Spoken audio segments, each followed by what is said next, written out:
آج کی اس نشست میں میں آپ کے سامنے اس عنوان پر کچھ کلام کرنا چاہتا ہوں کہ اللہ کے رسول صلی اللہ علیہ وآلہ وسلم کے ہمارے ذمہ حقوق کیا ہیں،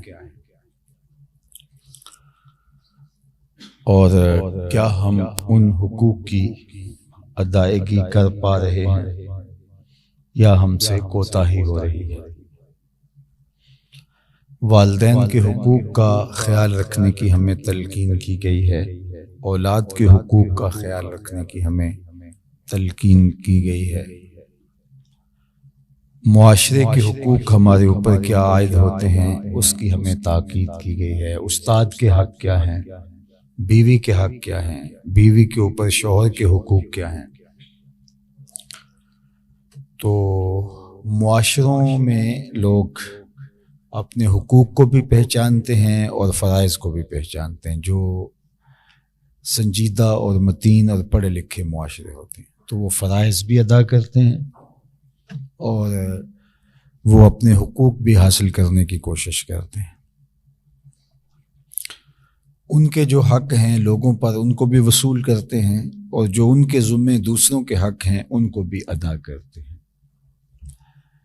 ہمارے اوپر اللہ کے حق بھی ہیں جن کو ادا کرنا ہمارے لیے ضروری ہے، اللہ کے رسول صلی اللہ علیہ وآلہ وسلم کے حقوق بھی ہمارے ذمے عائد ہوتے ہیں جن کو ادا کرنا ہمارے اوپر ضروری ہے۔ وہ حق کیا ہیں؟ تو اس عنوان سے علماء نے باقاعدہ کتابیں لکھی ہیں اور اس میں حضور علیہ السلام کے جو امت پر حق ہیں ان پر گفتگو فرمائی ہے۔ قاضی ایاز مالکی اندلسی علیہ رحمہ نے الشفاء بتعریف حقوق المصطفیٰ کے نام سے ایک بڑی ضخیم کتاب لکھی، اور یہ کتاب بہت مبارک کتاب ہے۔ علماء نے اس کتاب کے بارے میں لکھا ہے کہ جس گھر میں یہ کتاب پڑھی ہوئی ہو اللہ اس گھر میں برکتوں کا نزول فرماتا ہے۔ تو ہمارے بزرگوں کا یہ معمول رہا کہ وہ اپنی لائبریری میں اپنے گھر میں الشفاء کو ضرور رکھتے تھے۔ اب تو الحمدللہ وہ اردو ترجمے کے ساتھ بھی موجود ہے، دستیاب ہے۔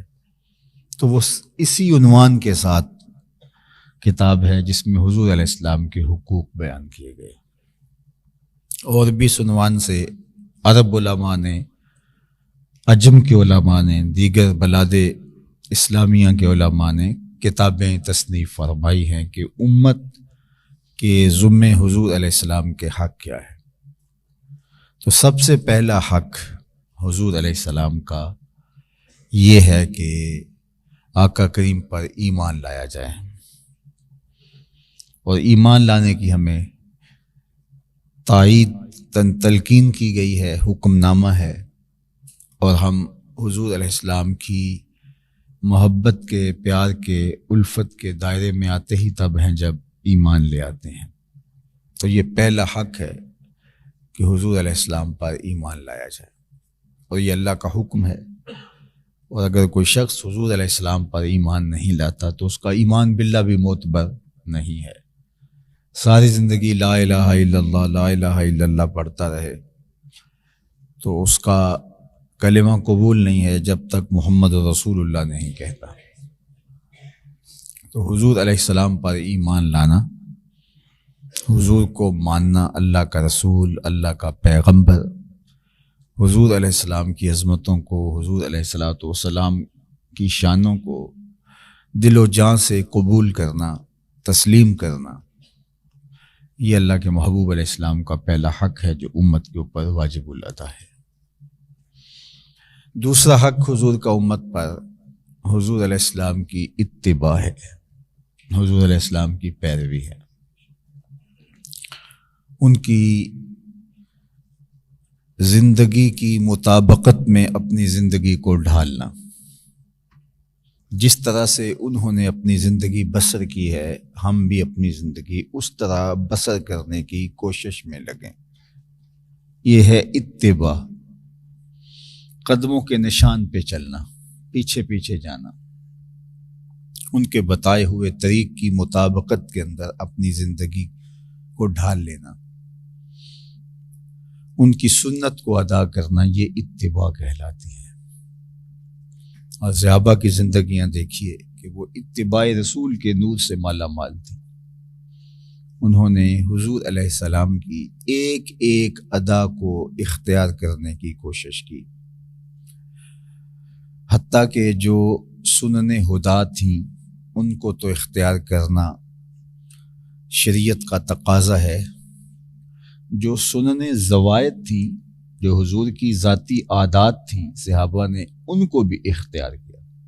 حضرت انس بن مالک رضی اللہ تعالی عنہ کو کسی نے دیکھا کہ وہ شوربے سے کدو کے ٹکڑے نکال کے کھا رہے ہیں، تو کسی نے کہا کہ یہ کیا کر رہے ہو؟ کہا ایک دن میں نے حضور کو یوں کرتے ہوئے دیکھا۔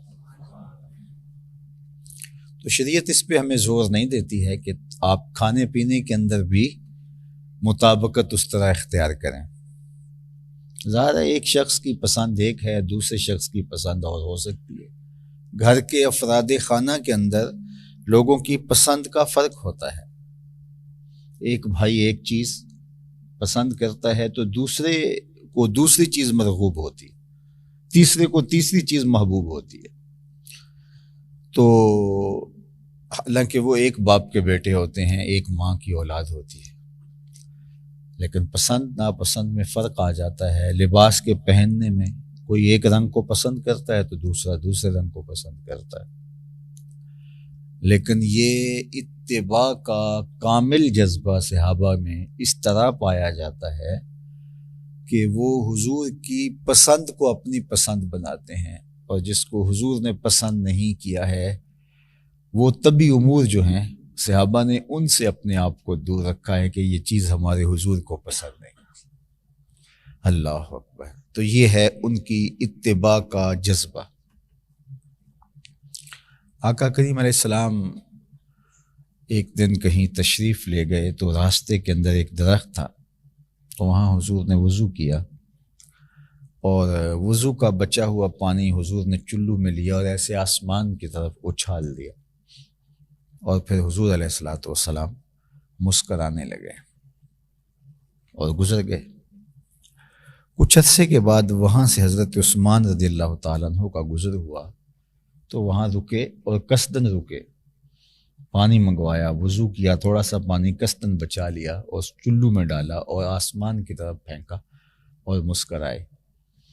تو آپ کے ہمراہیوں نے کہا کہ آپ کیوں مسکرائے ہیں؟ کہا کہ اسی جگہ پہ ایک دن حضور نے یوں وضو کیا تھا اور پانی بچ گیا تھا، اور حضور نے اوپر اچھالا، تو نہ جانے حضور نے کیا دیکھا اور حضور علیہ السلام مسکرائے۔ تو مجھے وضو کی حاجت نہیں تھی، میں قصدن وضو کیا ہے اور پانی کو قصدن میں نے بچایا ہے اور اوپر میں نے اچھالا ہے، میں نے تو کچھ نہیں دیکھا، میرے تصور میں حضور کا چہرہ تھا اور میں اس ادا کو ادا کر رہا ہوں۔ تو یہ ان کی اتباع کے وہ رنگ تھے جو دیکھنے کو ملتے ہیں۔ اس طرح تابعین کی زندگیاں دیکھ لیجئے، اس کے بعد آنے والے لوگوں کی زندگیاں دیکھ لیجئے کہ انہوں نے حضور علیہ السلام کی اتباع کا کیسا خیال کیا۔ علامہ اقبال علیہ رحمہ نے حضرت بایزید بسطامی کے حضور اپنی عقیدتوں کا خراج پیش کیا ہے، منظوم خراج عقیدت، تو اس میں انہوں نے یہ بات کہی کہ کامل بستام از تقلید فر، اجتناب از خوردن خربوزہ کر۔ حضرت بایزید بسطامی تقلید محبوب سے یگانہ روزگار ہوئے، خربوزہ کھانے لگے تو خیال آیا کہ حضور نے پتہ نہیں کاٹ کے کھایا تھا یا توڑ کے کھایا تھا، اگر میں کاٹ کے کھاؤں تو ہو سکتا ہے حضور نے توڑ کے کھایا ہو، میں توڑ کے کھاؤں تو ہو سکتا ہے حضور علیہ السلام نے کاٹ کے کھایا ہو، تو مجھے کھانے کا طریقہ معلوم نہیں ہے، تو اس خیال سے کہیں سنت کی مخالفت نہ ہو جائے خربوزہ ترک کر دیا۔ اللہ اکبر۔ تو کہا کہ یہ اتباع کامل حضرت بایزید بسطامی علیہ رحمہ کو یگانہ روزگار بناتی ہے، تقلید محبوب علیہ السلام کی ان کو یکتا کر دیتی ہے زمانے سے۔ تو دوسرا حق امت کے ذمے آقا کریم کی اتباع ہے، اور تیسرا حق آقا کریم علیہ الصلوۃ والتسلیم کی اطاعت ہے، فرما برداری ہے، ان کے دیے گئے احکام کو ماننا، اور جن چیزوں کو انہوں نے روکا تھا، جن سے منع کیا تھا، ان سے رک جانا۔ ما آتاکم الرسول فخذوہ وما نہاکم عنہ فانتہوا، جو تمہیں رسول عطا کریں اس کو لے لو، اور جس سے تمہیں منع کر دیں اس سے باز آ جاؤ، اس سے رک جاؤ۔ نبی علیہ السلام کے بتائے ہوئے طریق کو اختیار کرنا اور آپ کے احکام کی پیروی کرنا، ماننا، ایمان لانا تو ماننا کہا جاتا ہے، اور اتباع جس پر ایمان لائے ہیں اس کی ماننے کو کہا جاتا ہے۔ تو ہم اگر خواہشات نفس جو ہماری ہیں اس کے مطابق ہی زندگی گزارنا چاہیں، جو ہماری تمنا ہے، جو ہماری آرزو ہے، جس طرح ہم بہتر سمجھتے ہیں، اور ایمان بالرسول بھی ہم رکھ رہے ہوں، تو میں ایک سادی سی بات کہتا ہوں کہ جن بڑے بڑے کفار نے انکار کیا کہ اگر ہم ان کو مان لیتے ہیں تو ہمارا تو سارا نظم جو ہے وہ خراب ہو جائے گا، وہ اپنے خیال میں سمجھتے تھے، ہمیں یہ بھی چھوڑنا پڑے گا، یہ بھی چھوڑنا پڑے گا، یہ بھی چھوڑنا پڑے گا، ہمیں جوا بھی چھوڑنا پڑے گا، ہمیں شراب بھی چھوڑنی پڑے گی۔ جو تفاخر عربوں کے اندر ان کی گٹی میں رکھا ہوا تھا وہ کرچی کرچی ہوتا ہے ان کو ماننے سے۔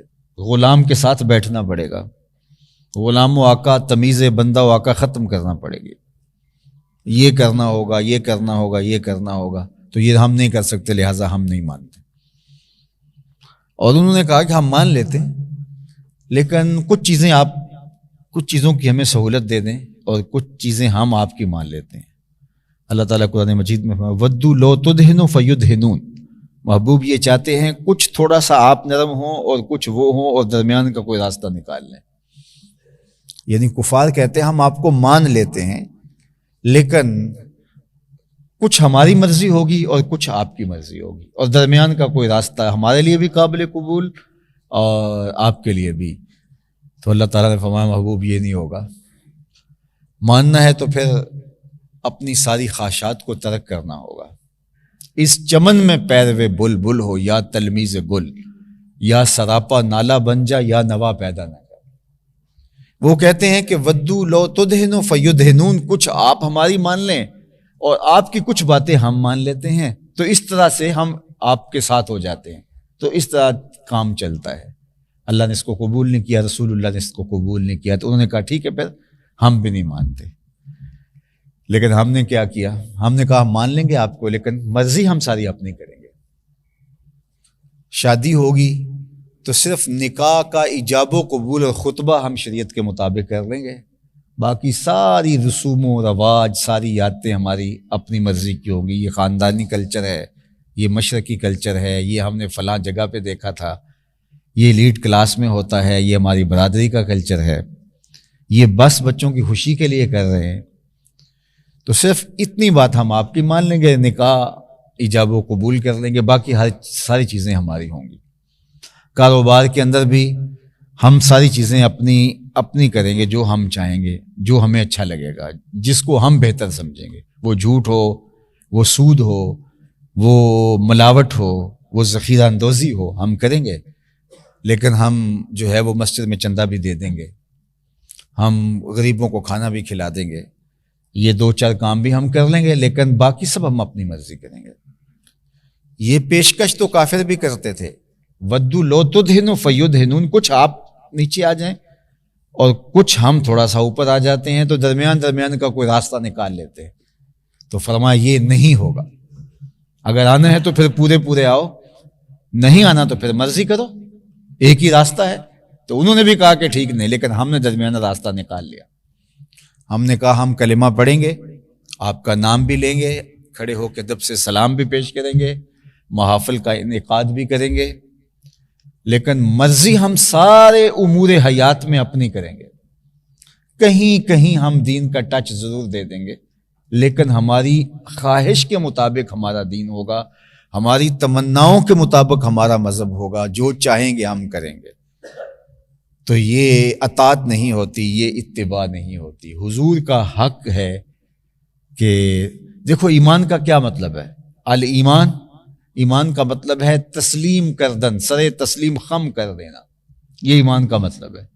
گردن نہادن، فارسی میں اس کا ترجمہ کیا گردن رکھ دینا۔ اللہ اکبر۔ تو گردن رکھنے کا کیا مطلب ہے؟ کہ اپنی خواہش ختم ہو گئی۔ وہ غالباً میر نے کہا تھا کہ ہم نے ان کے سامنے پہلے تو خنجر رکھ دیا، ہم نے ان کے سامنے پہلے تو خنجر رکھ دیا، پھر کلیجہ رکھ دیا، دل رکھ دیا، سر رکھ دیا۔ نہادن، گردن نہادن، سب کچھ ان کے سامنے پیش کر دینا کہ اب میری مرضی نہیں ہے۔ جب کسی کو اپنا دل پیش کر دیں، جب کسی کی اطاعت قبول کر لیں، یار آپ کسی محکمے میں بھرتی ہو جائیں تو پھر ان کے احکام کے پابند ہوتے ہیں۔ کسی سکول میں داخل کروا دیں بچہ تو بچہ ان کے سارے ایس او پیز ہیں، ان کے قوانین ہیں، ضوابط ہیں، ان کا پابند ہوتا ہے۔ آپ یہ نہیں کہہ سکتے کہ نہیں میرا بچہ یونیفارم نہیں پہنے گا، میرا بچہ یہ نہیں کرے گا۔ آپ کون ہوتے ہیں؟ جب آپ نے داخلہ دے دیا تو پھر ان کے مکمل قوانین کا پابند ہوگا۔ آپ کسی محکمے آپ میں آگے تو اس کے مکمل قوانین کے پابند ہوں گے۔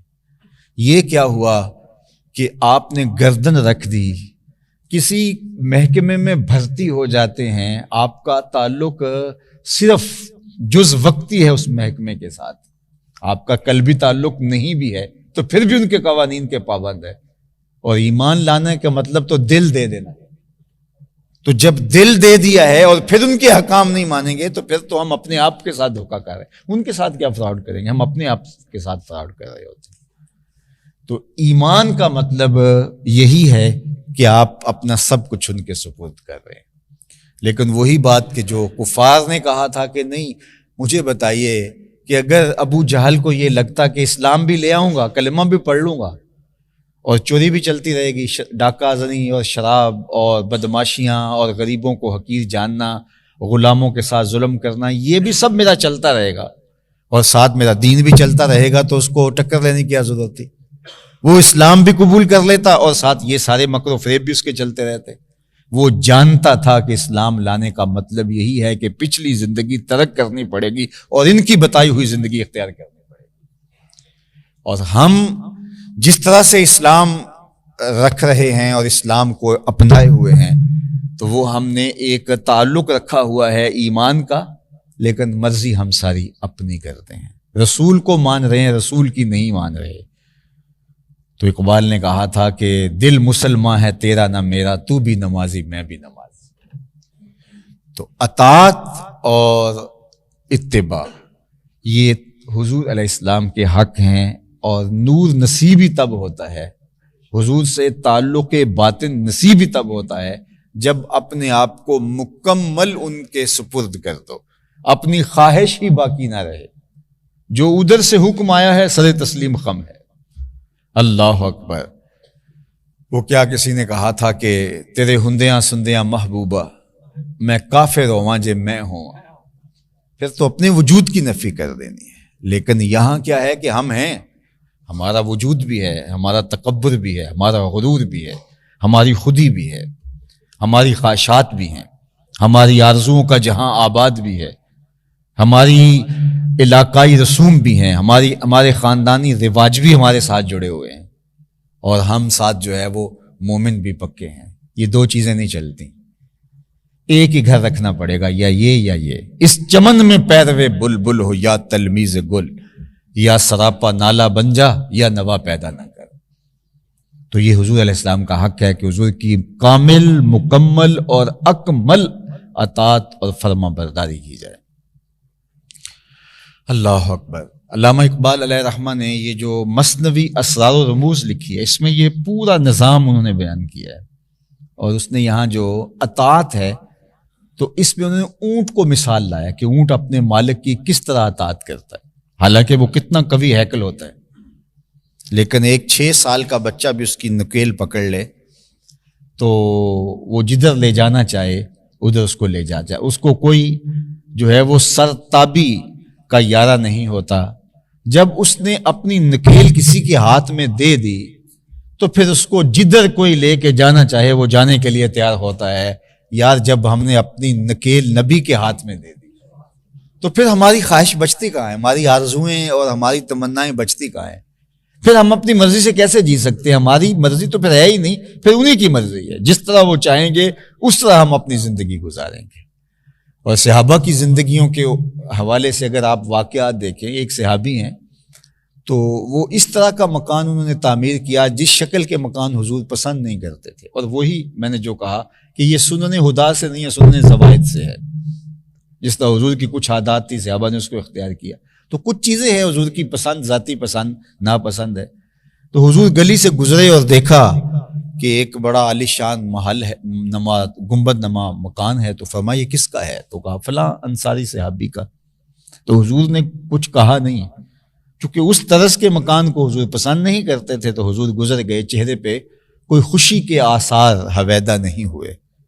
تو جب حضور گزر گئے تو کسی نے اس صحابی کو بتایا کہ حضور تیرے محلے سے گزرے تھے، تیری گلی سے گزرے تھے، تیرے مکان کو دیکھا تھا، چہرے پر کوئی پسندیدگی کے آثار حویدہ نہیں ہوئے تھے۔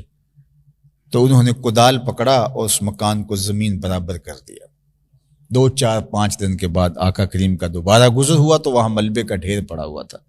فرمایا اس دن میں گزرا تھا، یہاں مکان تھا اور آج ملبے کا ڈھیر پڑا ہوا ہے۔ کہا حضور اس نے گرا دیا ہے۔ فرمایا اسے بلاؤ، بلایا گیا۔ کہا میں گزرا تھا، تیرا مکان دیکھا تھا اور آج ملبے کا ڈھیر ہے، کیا ہوا؟ عرض کی حضور میں نے گرا دیا۔ فرمایا کیوں؟ عرض کی سنا تھا آپ کو پسند نہیں، سنا تھا آپ کو پسند نہیں۔ میں اور آپ سر سے لے کر پاؤں تک دیکھیں، میرا کیا کیا حضور کو پسند نہیں۔ اپنے عقیقے ولیمے سے لے کر کے میں اپنی موت تک کے امور زندگی کو دیکھوں، میرا کیا کیا حضور کو پسند نہیں۔ نجی زندگی سے لے کے سیاسی طرز عمل تک دیکھوں، میرا کیا کیا حضور کو پسند نہیں ہے۔ میں اپنی نسل سے لے کر کے اپنے معاشرے تک دیکھوں کہ ہمارا کیا کیا حضور کو پسند نہیں ہے۔ چوں بنا میں مصطفیٰ خانم درود، از خجالت آب میں گردد وجود، عشق میں گوید کہ محکوم غیر، سینائے تو از بتا مانند دیر، تا نداری از محمد رنگ و بو، بر زبان خود میالہ نام او۔ اگر تو اپنے آپ کو ان کی محبت کے سانچے میں ڈھال نہیں لیتا تو اپنی زبان سے ان کا نام میلا نہ کر۔ اور میرے حضور قبلہ عالم نے اس کا ترجمہ اپنے الفاظ میں یوں کر دیا کہ یاری لا تو پاک نبی سنگ، اے پر پوری یاری، فیر درود قبول ہے تیرا، لکھ نہ لوں ایک واری۔ تو میں روزانہ کا 10,000 درود پڑھتا ہوں، لیکن میری رشوت بھی چلتی ہے اور سودی کاروبار بھی چلتا ہے، تو 10,000 مرتبہ روز میں درود بھی پڑھے۔ کس کو دھوکہ دے رہا ہوں میں؟ کس سے فراڈ کر رہا ہوں؟ اپنے آپ سے کر رہا ہوں۔ اپنی زندگی کو ان کے بتائے ہوئے طریق کے مطابق اختیار کر لینا، اور پھر ایک مرتبہ بھی تیرا درود کافی ہے۔ پھر اشہد و بلال عند اللہ اشہد، بلال کا اشہد بھی اللہ کے ہاں اشہد مان لیا جاتا ہے، لیکن حلق سے لفظ نکال نکال کے ہم جو ہے وہ صحیح مخارج کے ساتھ پڑھ رہے ہیں، لیکن اندر تو بدلا ہوا ہی نہیں ہے، تو یہ لفظ حلق سے اوپر اوپر ہی ہے۔ تو مسئلہ کیا ہے کہ ہم اپنے آپ کو ان کے بتائے ہوئے طریق کے مطابق ڈھال دیں اور ان کی اطاعت کو اپنے اوپر لازم کر لیں۔ دیکھیے زندگی دھوکے میں نہیں گزارنی۔ آپ کی قبر میں نے نہیں جانا، میری قبر میں آپ نے نہیں جانا۔ اپنے اعمال کا حساب میں نے اللہ کو دینا ہے، آپ نے اپنے اعمال کا حساب اللہ کو دینا ہے۔ میرا محبت رسول کا معاملہ میرے ساتھ تھا، آپ کا آپ کے ساتھ ہے، لیکن اس سے کیا میں مطمئن ہو جاؤں گا کہ میں نے اتنی مرتبہ درود پڑھ لیا ہے، میں نے اپنے گھر میں چراغاں کر لیا ہے، میں نے یہ کام کر لیا ہے تو بس یہ میرے لیے کافی ہو گیا؟ یہ میں اپنے آپ کو تسلی تو دے سکتا ہوں، لیکن میں اپنے اندر سے پوچھوں کہ اس نبی کے لیے میرا وجود کس طرح تیار ہے اطاعت کے لیے، فرما برداری کے لیے؟ تو ایسا نہ ہو کہ آنکھیں بند ہوں تو پھر آنکھیں کھلی کی کھلی رہ جائیں کہ یہ ہوا کیا اور میں کس کو دین سمجھتا تھا اور دین کیا ہے۔ میں ان چیزوں کی نفی بھی نہیں کر رہا، لیکن ہوتا یہ ہے کہ جس طرح میں نے کہا کہ ایک بندہ کھانا بھی کھلا دیتا ہے، غریبوں کے لیے دسترخوان بھی اس نے بچھایا ہوا ہے فیکٹری کے باہر، لیکن ادھر سے بینک سے لمٹ بھی لی ہوئی ہے اور سودی کاروبار بھی کر رہا ہے، اور وہ اس بات پہ مطمئن ہے کہ میں اتنے لوگوں فاقہ زدوں کو کھانا کھلا رہا ہوں۔ اس کا کھانا کھانے کے عمل کی میں نفی نہیں کر رہا، لیکن وہ اس گمان میں اس کو فراموش کر دیتا ہے کہ شاید یہ میرا اس عمل پر جو ہے وہ پردہ پڑ جائے گا. ایسا نہیں ہے. تو یہ بات اچھی طرح سے ذہن میں رکھیے گا کہ ہمارا دین ہم سے اطاعت مانگتا ہے، ہمارا دین ہم سے فرما برداری کا متقاضی ہے. تو حضور کے حقوق میں سے تیسرا حق امت کے ذمے وہ یہ ہے کہ ان کی اطاعت کی جائے، ان کی فرما برداری کی جائے، ان کے بتائے ہوئے طریق کے مطابق اپنی زندگی بسر کی جائے. چوتھا حق حضور علیہ السلام کا جو امت کے ذمے واجب الادا ہے وہ حضور علیہ السلام کی محبت ہے. اور یہ ایک داعیہ ہے جس کا تعلق قلب انسانی سے ہے. اور حضور سے محبت کرنا، حضور سے پیار کرنا، یہ شریعت کا تقاضا ہے. ایمان بالرسول جب پیدا ہوگا تو اس کے ساتھ محبت بھی پیدا ہو جائے گی. اور یہ نہیں ہو سکتا کہ ایمان حقیقی جب من میں اترتا ہے اور محبت رسول پیدا نہ ہو. تو یہ تقاضا ہے، حضور کے حقوق میں سے ایک حق ہے کہ اس سے پیار کیا جائے.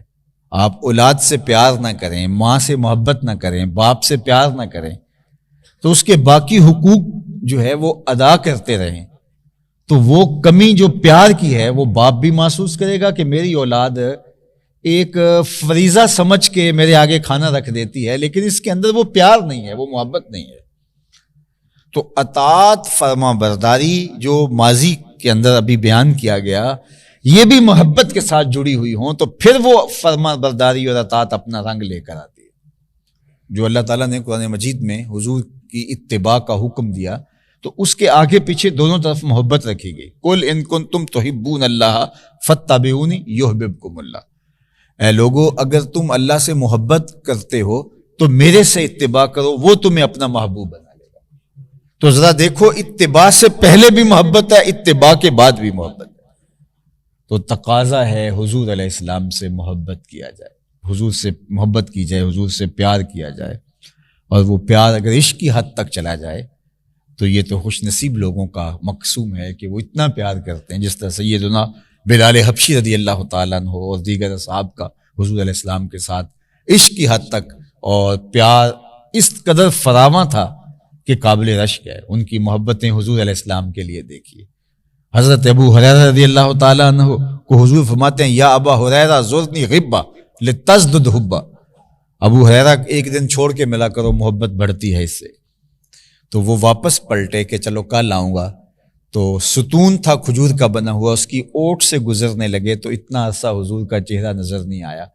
تو دوڑ کے آگے، حضور میں تو اتنا وقت بھی نہیں گزار سکتا، تو ایک دن کیسے گزرے گا. حضرت سیدنا علی المرتضیٰ فرماتے ہیں کہ ہمیں حضور سے کتنی محبت تھی بتاؤں. فرمایا کہ سخت گرمی کے موسم میں صحرا میں جہاں کوئی پانی نہ ہو، وہاں کسی کو ٹھنڈا پانی مل جائے، حضور اس سے بھی زیادہ محبوب تھے. صحرائی سفر کے اندر ٹھنڈا پانی زندگی ہوتی ہے، تو مطلب کیا کہ زندگی سے بھی زیادہ آپ ہمیں محبوب تھے. اور شریعت نے اس کا تقاضا کیا. اور حضور علیہ السلام نے خود ارشاد فرمایا، لا یؤمن احدکم حتی اکون احب الیہ من والدہ وولدہ والناس اجمعین. اتنی دیر تک کوئی شخص کامل مومن نہیں ہو سکتا جب تک وہ اپنے ماں باپ سے، کائنات کی ہر شے سے زیادہ مجھے محبوب نہ جانے. حضرت عمر نے عرض کی، یا رسول اللہ صلی اللہ علیہ وسلم، میں ہر شے سے زیادہ آپ کو محبوب جانتا ہوں، الا یہ کہ جان سے زیادہ آپ محبوب نہیں. جو کیفیت باطن ہے وہ آپ کے سامنے رکھ رہا ہوں. تو آقا کریم نے فرمایا، پھر عمر تمہارا ایمان مکمل نہیں ہوا. تو حضرت عمر رضی اللہ تعالیٰ عنہ نے کہا، حضور میری اب کیفیت باطن یہ ہے کہ آپ جان سے بھی زیادہ محبوب ہیں. تو فرمایا کہ الان یا عمر اب تمہارا ایمان مکمل ہو گیا.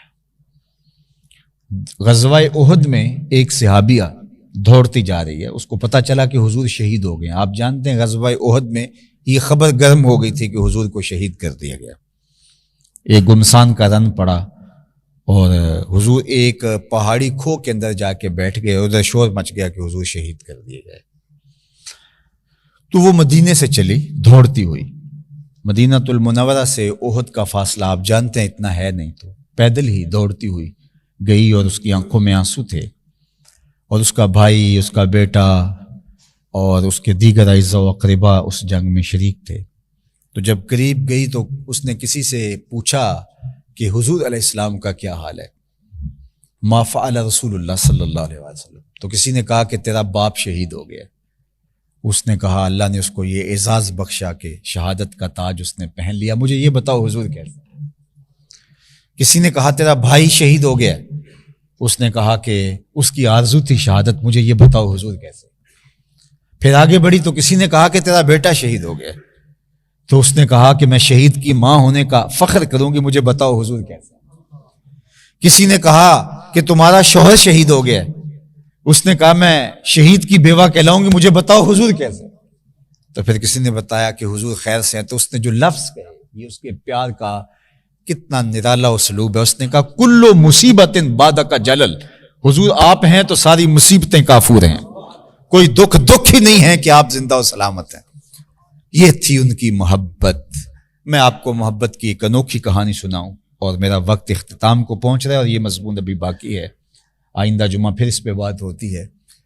حضور ایک دن خطبہ دینے کے لیے ممبر پہ بیٹھے اور صحابہ موجود ہیں.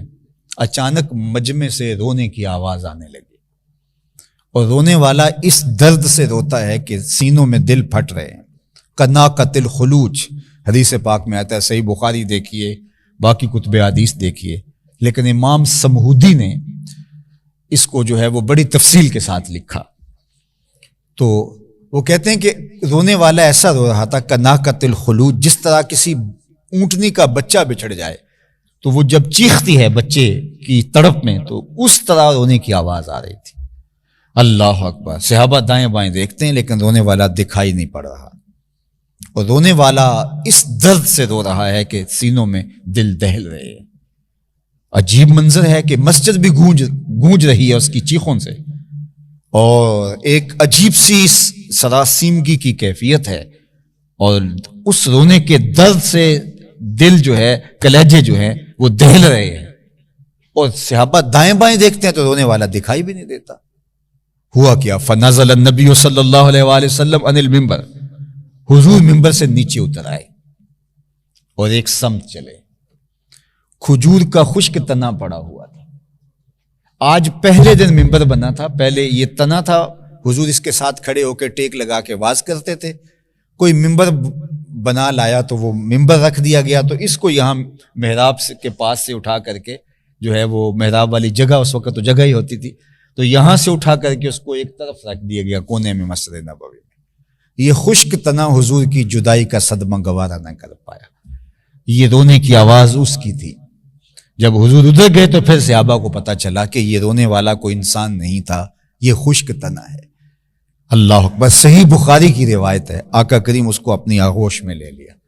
جس طرح بچھڑے ہوئے کو ماں اپنی آغوش میں لیتی ہے تو اس کی گھگی بن جاتی ہے، ہچکی آنے لگتی ہیں، تو اس خشک تنے سے ہچکیوں کی آواز آنے لگی، اور آقا کریم اپنا دست شفقت اس کے اوپر پھیرتے رہے. صحابہ کھلی آنکھوں سے یہ منظر دیکھ رہے ہیں. ایک تنے سے حضور یوں آغوش میں لیے ہوئے، باہوں میں سمیٹے ہوئے پیار کرتے جا رہے ہیں. اس کی آواز بتدریج کم ہوتی چلی جا رہی ہے. ہچکیوں سے سسکیاں اور سسکیوں سے خاموشی ہوئی. اس کو ایک طرف رکھا تو حضور ممبر پہ تشریف لائے. تو صحابہ کی آنکھوں میں حیرت تھی، استعجاب تھا. کبھی خشک لکڑیاں بھی روئی ہیں؟ تو آقا کریم نے فرمایا لو لم افعل ھکذا لھن الی یوم القیامہ. لوگوں اگر میں ممبر سے اتر کے اپنے عاشق زار کو یوں تسلی نہ دیتا، یہ قیامت تک روتا ہی رہتا، یہ قیامت تک روتا رہتا. حضرت محمد بن سیرین، حضرت حسن بصری رضی اللہ تعالیٰ عنہ، یہ تابعین ہیں، ان سے پوچھئے، یہ رویا کرتے تھے اس واقعہ کو بیان کر کے. وہ کہتے ہیں کہ خشک تنا حضور کی محبت اپنے سینے میں اتنی رکھتا ہے تو ہم تو سینے میں دھڑکتا ہوا دل رکھتے ہیں. پتھر حضور کی یاد میں تڑپ رہے ہیں محبت. حضور تبوک سے واپس آئے تو اس وقت حضور نے ایک جملہ ارشاد فرمایا تھا. آج بھی آپ مسجد نبوی سے باہر نکلیں تو جبل احد سے پہلے ایک نمایاں جگہ کے اوپر حکومت کی جانب سے یہ حدیث جو ہے وہ کندہ کروائی گئی ہے، بڑے جلی حروف میں پڑھی جا سکتی ہے، دور سے نظر آتی ہے.